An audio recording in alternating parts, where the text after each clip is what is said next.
Hello all, welcome back to our channel. ఎలా ఉన్నారండి? బాగున్నారా? అందరికీ మొదటిగా వినాయక చవితి శుభాకాంక్షలు అండి. నేను వినాయక చవితి స్పెషల్గా మా ఇంట్లో అయితే భక్షాలు చేశాను అనమాట. ఈ భక్షాలని ఓలిగలు అంటారు, బొబ్బట్లు అని కూడా అంటారనమాట. ఫస్ట్ ప్రాసెస్ అయితే చూద్దాము. ఫస్ట్ టైం ఎవరైతే మన ఛానల్ చూస్తున్నారో ప్లీజ్ లైక్ చేయండి, షేర్ చేయండి, సబ్స్క్రైబ్ చేయండి. ఫస్ట్ అయితే మైదా అయితే తీసుకుంటున్నానండి. ఇది ఒక 2 కప్స్ మైదా అయితే తీసుకున్నాను అనమాట. నేను ప్యాకెట్స్తో అట్టే పోస్తున్నాను. ఫస్ట్ మైదా తీసుకున్నాను.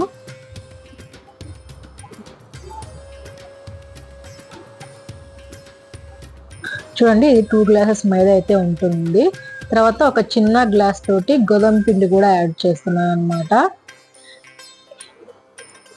మన రాయలసీమలో అయితే మనకి పేనీ రవ్వ అనేది దొరుకుతుందండి. పేనీ రవ్వతో అయితే ఈ భక్షాలు చేస్తారు. మనకి హైదరాబాద్లో అవైలబుల్లో ఉండదు కాబట్టి ఈ విధంగా చేస్తున్నాను అనమాట. మైదా గోధుమ పిండి 2 మిక్స్ చేసి చేస్తున్నాను. దీంట్లో కొంచెం అంటే కొంచెం సాల్ట్,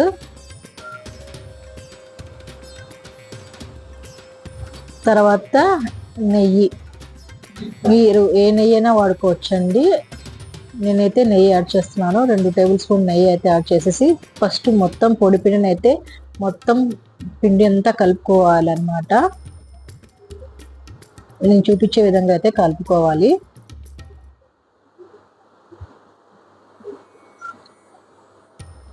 మొత్తం అయితే మిక్స్ అయిపోయింది కదా. ఇప్పుడు వాటర్ పోసుకొని మనం అయితే కలుపుకుందాం పిండిని అయితే. ఇది మరీ గట్టిగా ఉండకూడదు, అట్లని లూజ్ ఉండకూడదండి. నేను చూపించే విధంగా అయితే పిండిని అయితే కలుపుకోండి. కొంచెం కొంచెం వాటర్ పోసుకుంటూ పిండిని అయితే తడుపుకుందాము.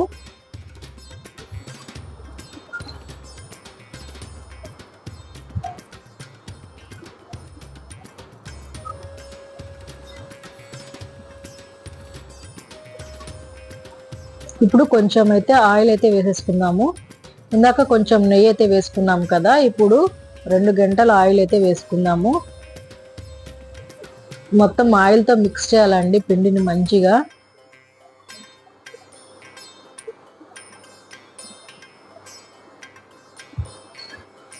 పిండి ఈ క్వాంటిటీలో ఉండాలండి, ఈ మెత్తదనంతో అయితే ఉండాలి. ఇంకా మంచిగా మిక్స్ చేద్దాము.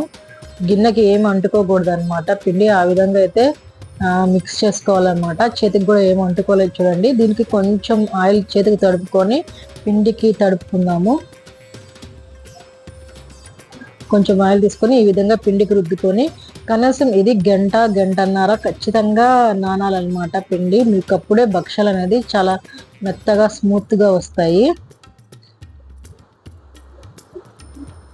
ఈలోపు మనము భక్షాలకి పూర్ణం అయితే రెడీ చేసుకుందాము.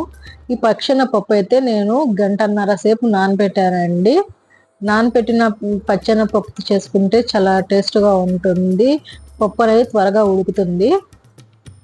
గంట సేపు అయితే నానబెట్టుకోవాలన్నమాట పప్పు అయితే. ఇప్పుడు ఒక కుక్కర్ తీసుకొని కుక్కర్లో వాటర్ పోసుకొని 1.5 గ్లాస్ వాటర్ అయితే పోసుకుంటున్నాను అండి. నేను 1.5 గ్లాస్ వాటర్ అయితే పోసాను. ఇది కనీసం 4 విజిల్స్ వచ్చేంత వరకు మనమైతే ఉడకపెట్టుకోవాలన్నమాట పప్పు అనేది.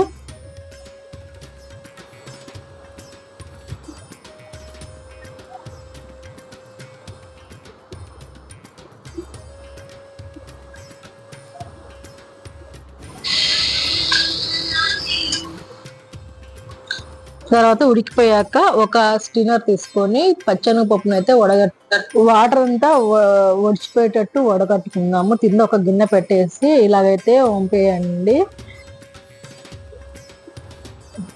చూడండి, పప్పు అయితే మంచిగా అయితే కుక్ అయిపోయింది. ఈ విధంగా అయితే కుక్ అవ్వాలన్నమాట. అప్పుడే మనకి మంచిగా మెరుగుతుంది.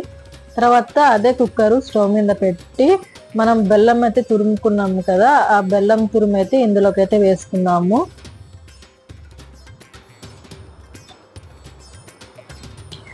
పప్పు 2 గ్లాసులు అండి. 2 గ్లాసులకి నేను 1.5 అయితే బెల్లం అయితే వేసాను అనమాట.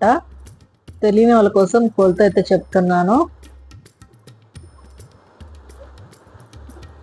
మీరు ఏ గ్లాస్తో పప్పు తీసుకుంటారో ఆ గ్లాస్తోనే బెల్లం కూడా తీసుకోవాలన్నమాట. అప్పుడే మంచిగా మనకి పూర్ణం అనేది రెడీ అవుతుంది. వాటర్ ఏమి వేయకుండా ఫస్ట్ అయితే ఈ విధంగా మనము కుక్కర్లో వేసి తిప్పుకుంటూ ఉండాలి. బెల్లం కరుగుతుంది అన్నమాట.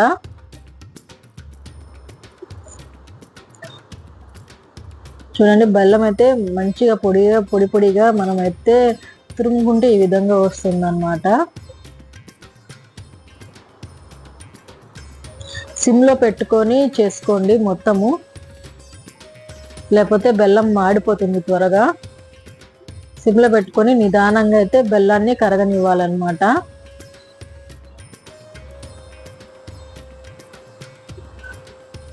చూడండి బెల్లం అయితే కరిగి ఈ విధంగా వచ్చింది. ఇంకొంచెం మంచిగా తిప్పుకున్నాము. ఉండలు ఏం లేకుండా బెల్లం మొత్తం కరిగిపోవాలన్నమాట.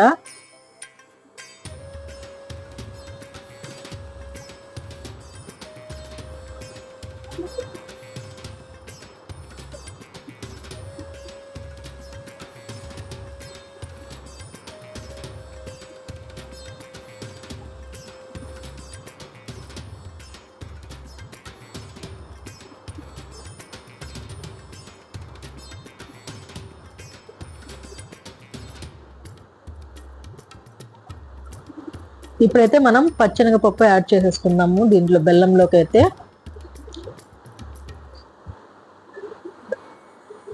ఇంకొంచెం దగ్గర పడాలండి ఈ బెల్లం వాటర్ మొత్తం డ్రై అయిపోవాలన్నమాట. లిక్విడ్ తర్వాత ఉంది కదా పచ్చెనగపప్పు దగ్గర పడాక బెల్లంలో వేసుకొని మనము ఉడకబెట్టుకున్నాం కదండి పచ్చెనగపప్పు, అది యాడ్ చేసుకోవాలి. మొత్తం బాగా మిక్స్ అయ్యేటట్టు కలుపుకుందాము.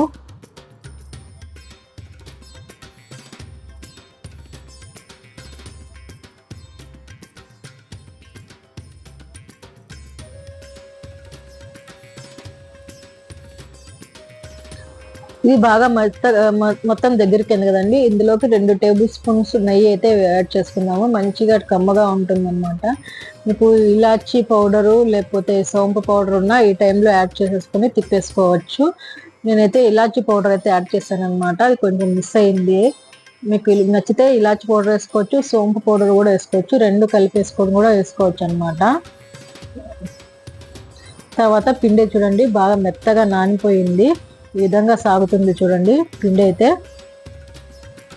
ఇప్పుడు మనం భక్షాలు అయితే ప్రిపేర్ చేసుకుందాము. నేను గ్రైండ్ చేసేసుకొని ఇలా ఉండలు చుట్టి పక్కన పెట్టుకున్నాను అనమాట పూర్ణం అయితే. తర్వాత మీకు భక్షాలకి కవర్లు దొరుకుతాయండి. నా దగ్గర భక్షాలకి కవర్ దొరకలేదు కాబట్టి నేను ఆయిల్ ప్యాకెట్ని కట్ చేసి ఈ విధంగా చేస్తున్నాను అనమాట. మీ దగ్గర భక్షాల కవర్ ఉంటే భక్షాల కవర్ మీద చేసుకోవచ్చు. ఇలా ఉండ చుట్టిన దాన్ని పూర్ణాన్ని ఈ విధంగా పిండిలో పెట్టుకొని ముద్ద చుట్టుకోవాలి. మంచిగా చేతులకైతే ఆయిల్ పూసుకోవాలండి. చూడండి ఈ విధంగా ముద్ద చుట్టేసి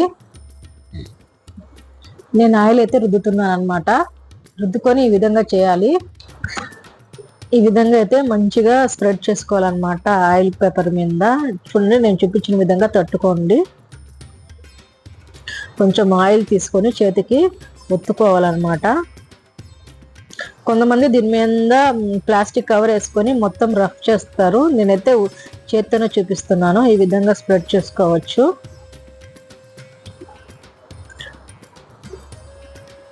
మంచిగా చూడండి ఎంత మంచిగా సాగుతుందో. నేను చూపించిన విధంగా అయితే పిండి కలుపుకోండి, మంచిగా సాగుతుంది. ఒక పెంక పెట్టుకొని పెంక మంచిగా కాలాలండి. దీనిలో ఆయిల్ వేద్దాము. పెంక పైన ఆయిల్ వేసుకుందాము. ఆయిల్తో కాల్చుకోవచ్చు, లేదా నెయ్యి ఉంటే నెయ్యితో కూడా కాల్చుకోవచ్చు. నేనైతే ఆయిల్తోనే కాలుస్తున్నాను అనమాట.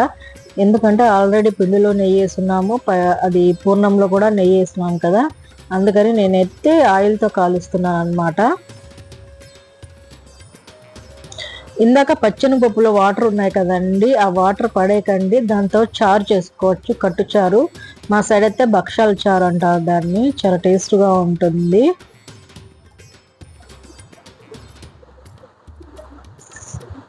చూడండి ఆయిల్ అయితే పూసుకొని పిండిని అయితే మొత్తం ఇలా చేసుకోవాలన్నమాట. పేని రవ్వతో అయితే మంచిగా సాగుతుందండి. ఇంకా మన దగ్గర పేని రవ్వ దొరకట్లేదు కాబట్టి నేనైతే ఈ మైదాతోటి గోధుమ పిండితో చూపిస్తున్నాను అనమాట. పేని రవ్వ అనేది కర్నూలు జిల్లా వాళ్ళకి, నంద్యాల జిల్లా వాళ్ళకి బాగా తెలుసు. అక్కడ అమ్ముతారనమాట భక్షాల పిండి అని.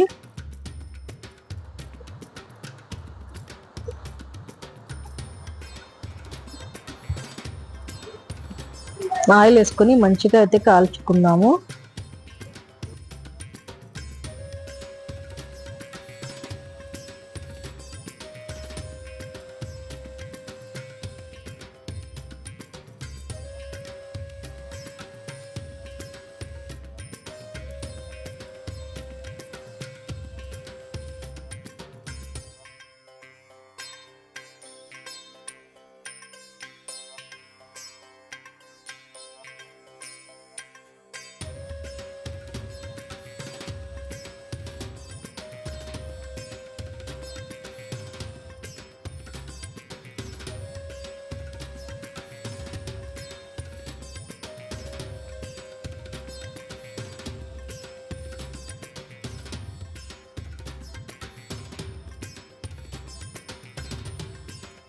ఇంతనండి, వేడి వేడిగా రెడీ అయిపోయింది చూడండి బొబ్బట్లు. ఇలా ప్లేట్లోకి అయితే తీసేసుకుందాం మనము.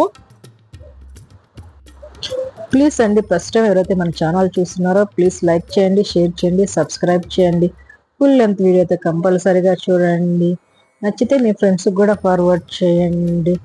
సబ్స్క్రైబ్ చేయకుండా చాలా మంది అయితే నా ఛానల్ చూస్తున్నారనమాట. నచ్చితే ప్లీజ్ ఒక లైక్ వేసేసి ఒక కామెంట్ అయితే పెట్టండి.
వేడివేడిగా అయితే బొబ్బట్లు అయితే రెడీ అయిపోయాయండి. అవే అండి భక్ష్యాలు, ఓలిగలు కూడా అంటారు కదా, రెడీ అయిపోయాయి.